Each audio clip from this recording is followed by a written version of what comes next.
Most people will never figure this out, and it's why they stay stuck.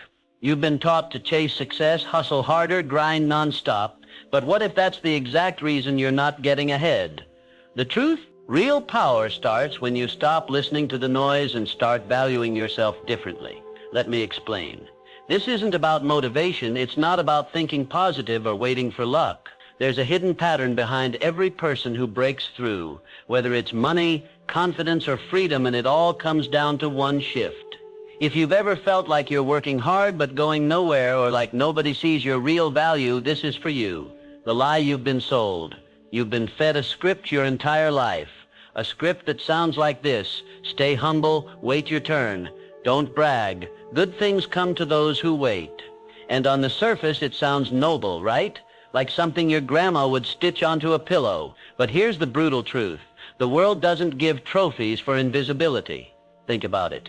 When was the last time someone knocked on your door and said, "Hey, I noticed how quietly you've been working in the background. Here's $1 million and a parade in your honor"? Because that's not how life works. The real game changers, the ones who build empires, invent breakthroughs, or lead revolutions, they all figured out one thing early. You don't get what you deserve. You get what you demand. Not in a greedy, entitled way, but in a "I know my value and I refuse to act like I don't" way. The system wants you to believe that if you just keep your head down, work hard, and stay humble, eventually someone will notice. But that's a fairy tale, a distraction. Because while you're waiting for permission, someone else is taking what could have been yours. Let's break the illusion. That job you didn't apply for because you thought you needed 2 more years of experience. Someone with half your skills grabbed it because they asked. That idea you kept quiet about because you feared sounding arrogant, it's now a $1 billion company owned by someone else. The lie isn't just that humility pays off, it's that silence is a virtue. It's not. Silence is surrender. And here's where it gets painful. You've been trained to shrink. From childhood, you were rewarded for being nice, not for being bold, for blending in, not standing out. In school, speaking up too much got you labeled disruptive. At work, negotiating your salary too hard makes you difficult. Even in relationships, setting boundaries gets you called selfish. So you learn to play small, to apologize for existing, to act like your time isn't precious. But every time you do that, you're telling the universe, "I'm not worth fighting for."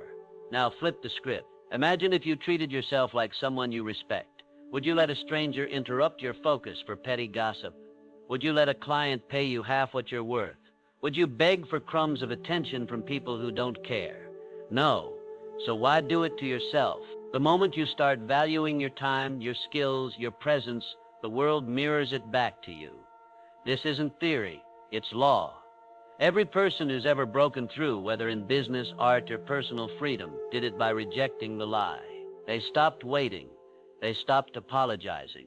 They stopped acting like their dreams were negotiable. And you're one decision away from the same shift. The question is, how long will you keep believing the lie?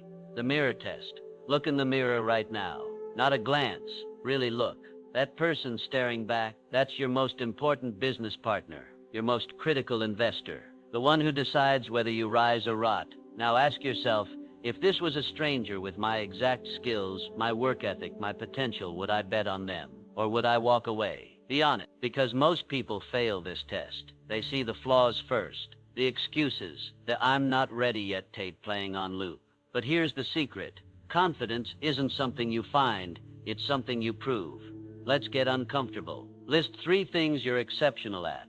Not kinda good. Not people say I'm okay. Exceptional. The things that if you vanished tomorrow, people would genuinely struggle to replace. Go ahead. Say them out loud. Hard, right? That's the leak. That's why opportunities slip through your hand. Because if you can't articulate your value, how can anyone else? This isn't about ego.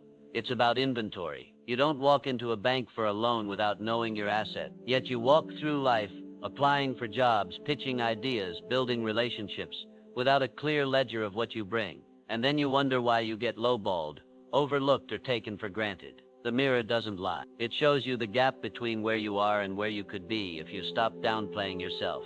Here's the exercise most will skip and why most stay stuck. Take a blank sheet of paper. Draw a line down the middle. On the left, write every skill, trait, or result you've ever been praised for. even if it feels small. On the right every time you've dismissed it. Oh, that was nothing. They were just being nice. See the pattern? You've been collecting evidence of your worth and then burning it. Now the flip side. Think of the last time you felt insecure. Maybe you compared yourself to someone ahead of you. But here's what you missed. They're not better. They're just clearer. Clarity breeds confidence. And confidence, it's just proof stacked high enough to silence doubt. You don't need to be perfect. You need to be certain. Certain that what you have is rare, that your perspective matters, that your time isn't disposable.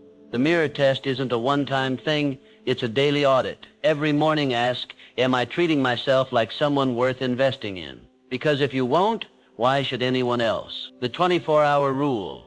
You open your eyes in the morning and there it is, your daily deposit of 24 fresh hours. No rollover minutes, no second chances.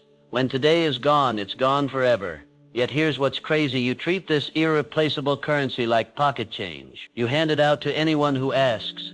You waste it on things that don't matter. You invest it in people who don't care. And then you wonder why, at the end of the week, you feel drained, frustrated, and no closer to where you want to be. The cold truth is this. How you spend your days is how you spend your life. Every minute you lose scrolling mindlessly is a minute you'll never get back. Every hour you waste in meetings that should have been emails is an hour stolen from your dream. Every day you tolerate toxic relationships or meaningless work is a day you've traded for nothing. And here's the hardest pill to swallow. No one is coming to save you from this. No boss will suddenly value your time more. No friend will magically stop draining you. No app will force you to focus. The responsibility begins and ends with you. This is where the 24-hour rule comes in. Before your feet even hit the floor each morning, ask yourself one brutal question. Is what I'm about to do today worth a day of my life? If you wouldn't trade a $100 bill for it, why would you trade something far more valuable, your time? The moment you start applying this filter, everything changes. You stop saying yes out of guilt. You stop tolerating distractions. You stop pretending that busy equals productive. Because you finally understand, time isn't just money. It's your lifeblood. Your most precious resource, the one thing you can never earn back. The most successful people aren't necessarily smarter or more talented. They're just ruthless about guarding their time. They know that every yes to something unimportant is a no to something that matters. They understand that attention is the new currency, and they refuse to go bankrupt. So they set boundaries, they automate, they delegate, they say no early and often. Not because they're selfish, but because they respect themselves too much to waste what can't be replaced. Now look at your yesterday. How many of those hours actually moved you forward? How many were invested versus spent? How many would you want back if you could? That discomfort you're feeling right now, that's your wake-up call. Because here's the secret. You don't need more time. You need more intention. The same 24 hours that feel like not enough for you are the same 24 hours that build empires for others. The difference isn't in the clock, it's in how you use it. Starting today, treat your time like the limited resource it is. Audit where it's going. Cut the leaks. Protect it like your life depends on it, because it does. The world will always try to steal your hours with distractions, demands, and drama. Your job is to guard them like a dragon guards gold. Because when you look back years from now, you won't regret the things you did with your time. You'll regret the things you didn't do, the dreams you postponed, the boundaries you didn't set, the life you didn't live while you were busy wasting days that could have been masterpieces. The invisible scoreboard. Every relationship in your life, personal or professional, has an invisible scoreboard running in the background. You can't see it, but it's there, tracking every interaction, every exchange, every unspoken rule. And here's what most people never realize. You're the one who programmed it. Through your actions, your tolerances, your boundaries or lack of them, you've taught everyone exactly how to treat you. The disrespect you tolerate becomes the standard. The behavior you reward gets repeated. The boundaries you fail to enforce might as well not exist. Think about the last time someone took advantage of you. Maybe they paid you late. Maybe they demanded your time without reciprocating. Maybe they spoke to you in a way that made you feel small. Now ask yourself, did they do that because they're terrible people, or because you allowed it? Here's the uncomfortable truth. People will always take the path of least resistance. If disrespecting you has no consequences, why would they stop? If underpaying you gets no pushback, why would they change? The world isn't cruel, it's just responding to the rules you've set through your actions. This is where the invisible scoreboard comes in. It's not about being petty or keeping tabs. It's about developing the awareness to see relationships for what they truly are. Energy exchanges. Some people deposit into your life. They inspire you. They challenge you to grow. They reciprocate what you give. Others withdraw constantly. They drain your time. They sap your energy. They take without giving back. And the most dangerous ones, they make you think this is normal, that you should be grateful for scraps when you deserve feasts. The moment you start keeping score, everything changes. That friend who only calls when they need something, you stop answering. That client who always pays late, you add a late fee or drop them. That family member who belittles your dreams, you spend less time with them. This isn't about being heartless, it's about being honest. About recognizing that every relationship is either lifting you up or weighing you down. There's no neutral. Here's what happens when you start adjusting based on the scoreboard. The people who truly value you rise to the occasion. They respect your boundaries. They match your energy. The ones who don't, they fade away. And that's not a loss. That's the system working as designed. Because the hardest lesson is this. You teach people how to treat you not through your words, but through what you tolerate. Every time you let someone cross a line without consequences, you're not being nice. You're training them to do it again. So today, start paying attention. Who adds to your life? Who subtracts? Who treats your time, your energy, your worth like the precious commodities they are? The scoreboard never lies. It just shows you what you've been willing to accept. And once you see it, you can't unsee it. That's when real change begins. Because the quality of your life isn't determined by what you get. It's determined by what you refuse to tolerate. The confidence loop. Confidence isn't something you stumble upon one day like a lucky penny on the sidewalk. It's not something you find after reading enough motivational quotes or waiting for some magical moment of validation. Confidence is built brick by brick, decision by decision, action by action. It's not given to you, it's earned.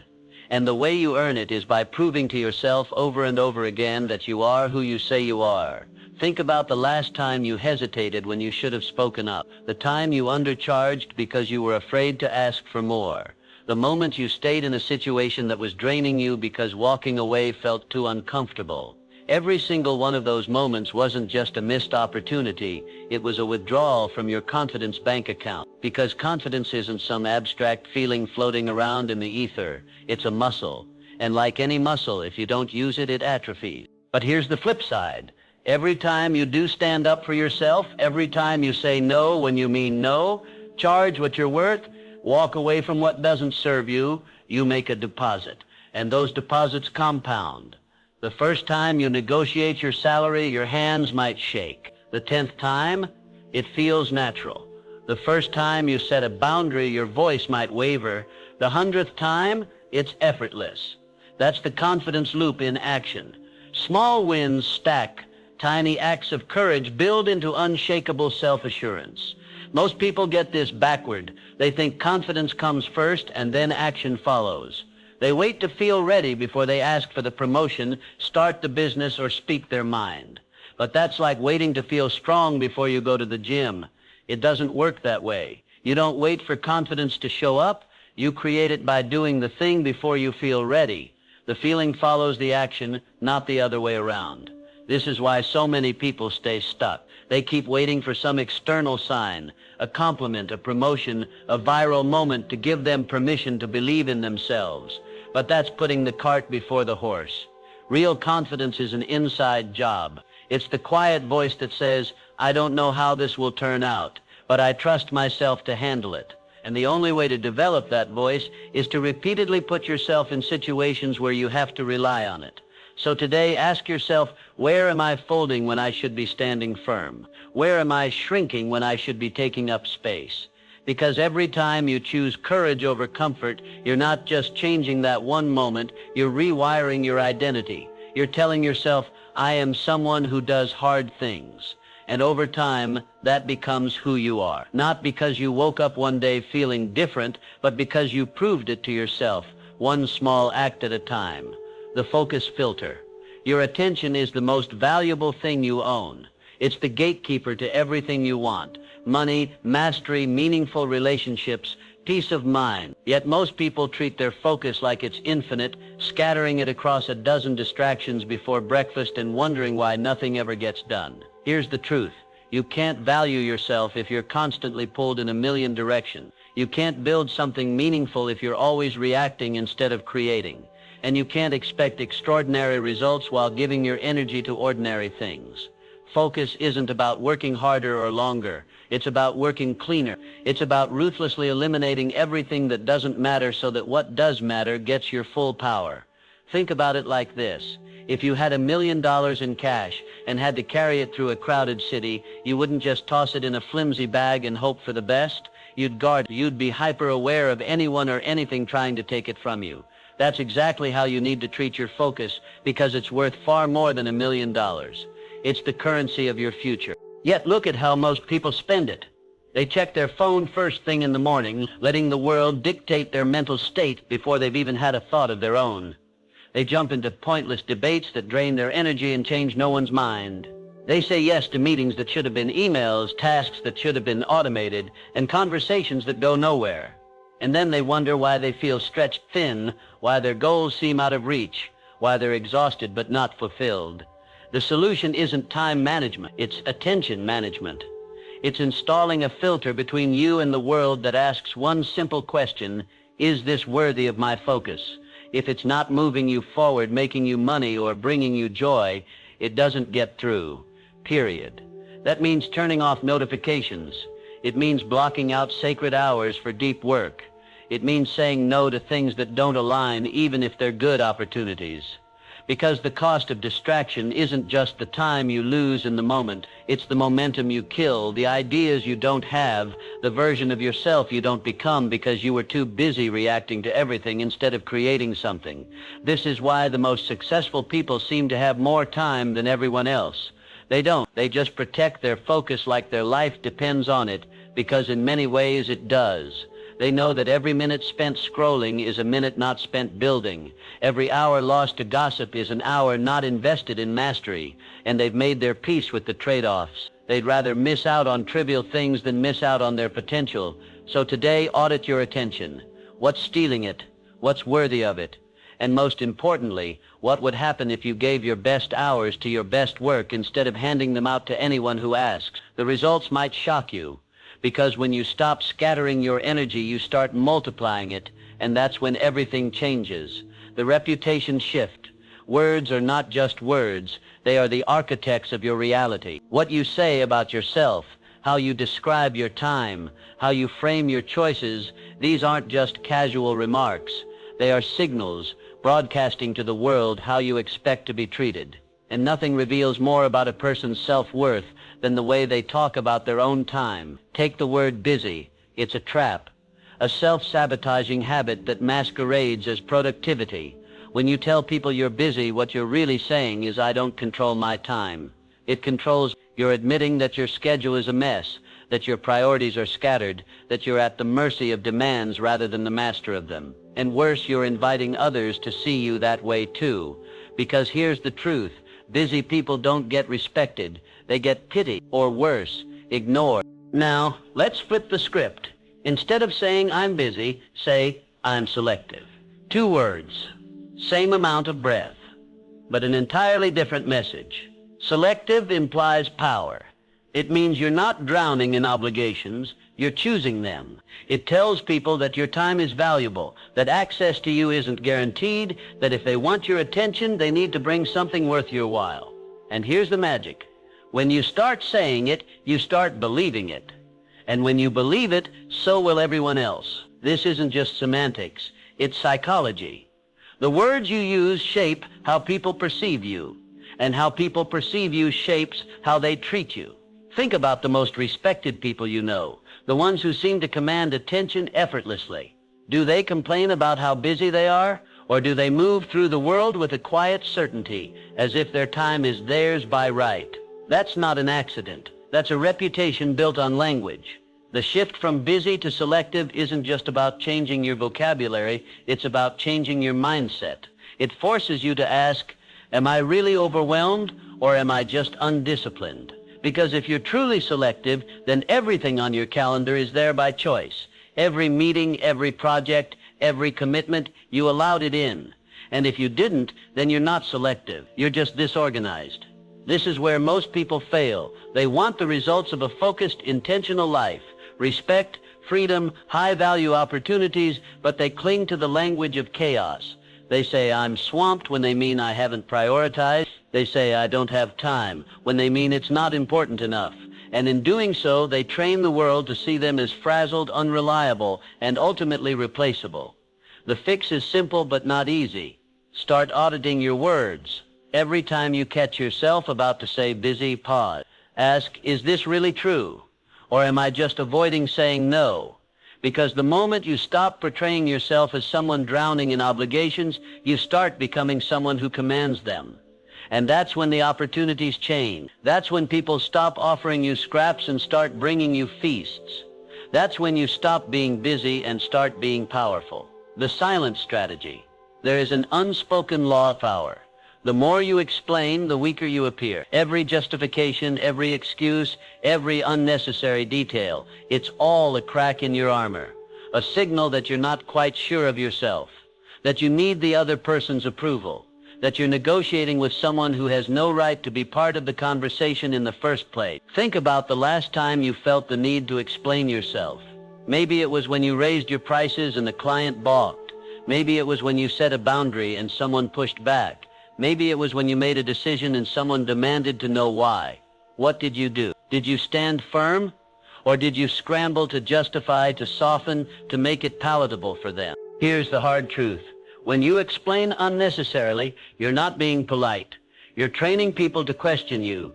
You're telling them that your choices are up for debate, that your boundaries are flexible, that your authority is negotiable, and once that door is open, it never closes. Silence, on the other hand, is power.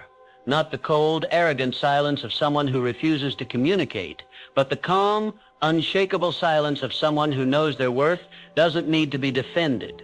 When you don't explain, you force the other person to sit with their own discomfort. You make them confront the reality that your decisions aren't up for discussion, that your time isn't a democracy, that your boundaries aren't suggestions. This is especially true when it comes to money. The moment you start justifying your prices, you've already lost, because no explanation will ever be enough for someone who doesn't want to pay. They're not asking because they genuinely don't understand. They're asking because they're hoping you'll cave. They're testing you. And the second you start explaining, you've failed the test. The same goes for boundaries. Why can't you stay late?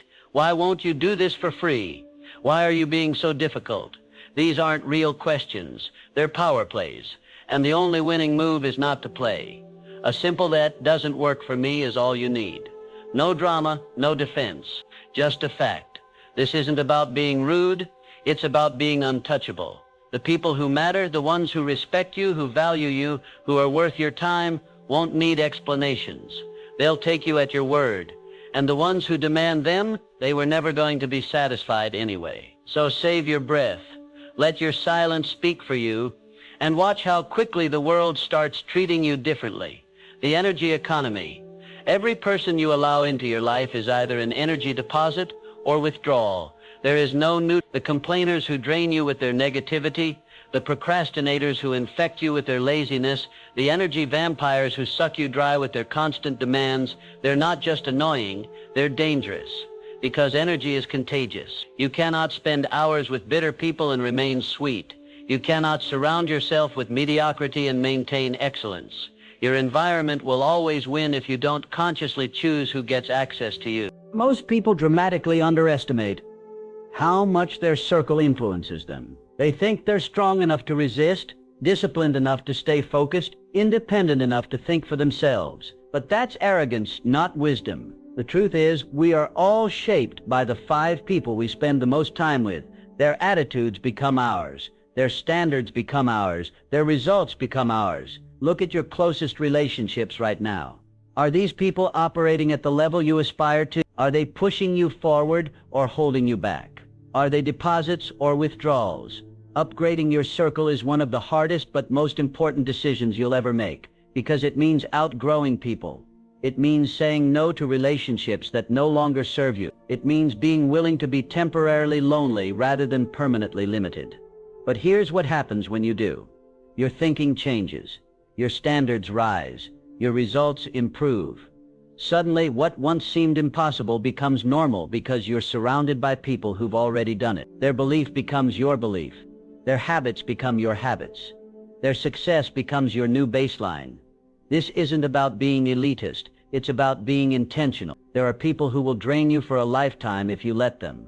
The friend who always has drama but never solutions. The family member who constantly criticizes but never contributes. The colleague who sabotages instead of support. And every minute you tolerate them is a minute you're stealing from your future self. Because time with the wrong people isn't just wasted time, it's active damage. It's programming you to accept less than you deserve. The math is simple. You cannot become who you need to be while remaining surrounded by who you used to be. So start today. Audit your energy economy. Who gives more than they take? Who inspires more than they drain? Keep those people close. As for the rest, wish them well but walk away. Your energy is your most precious resource. Guard it like your life depends on it, because it does. The legacy mindset. One day, sooner than you think, you'll be a story people tell. Not the highlight reel you post online, not the carefully curated image you present to the world, the real story. The one told when you're not in the room. The one that reveals the truth about how you lived, what you stood for, who you really were. What do you want that story to be? Most people never consider this question. They drift through life reacting instead of creating, following instead of leading, compromising instead of committing. Then one day they wake up and realize they've become a cautionary tale instead of an inspiration. They had so much potential. They could have been great. They never really went for it. Is that the story you want told about you? Legacy isn't about fame or fortune. It's about impact. It's about the mark you leave on the people who knew you. Did you make them better or bitter? Did you lift them up or hold them back? Did you live with courage or compromise? These are the questions that matter, because long after you're gone, this is how you'll be remembered. The good news? You get to write that story every single day, not with your words, but with your actions. Not with what you say you value, but with what you actually sacrifice for. The way you handle rejection tells your story. The way you treat people who can do nothing for you tells your story. The standards you refuse to lower tell your story. Most of all, the gap between what you know and what you do tells your story. Right now, you're creating your legacy through 1,000 small choices. Every time you choose comfort over growth, you're writing it. Every time you shrink to make others comfortable, you're writing it. Every time you tolerate what you should walk away from, you're writing it. The question is, are you proud of what's being written? Here's the secret. The people who leave lasting legacies didn't have more time than you. They didn't wait for perfect conditions. They simply decided every day to act in alignment with the story they wanted told about them. They understood that legacy isn't created in one grand moment at the end. It's built through daily acts of integrity, courage, and conviction. So ask yourself, if nothing changed, if you continued exactly as you are right now, what story would be told about you in 10 years? 20? 50? If the answer doesn't inspire you, you still have time, but not forever. The clock is ticking. The story is being written. What will your next chapter say? This isn't about ego. It's about fairness to yourself. You don't get what you deserve, you get what you negotiate. So from today, charge more. Say no faster. Protect your focus. And if anyone has a problem with it, let that be their problem, not yours.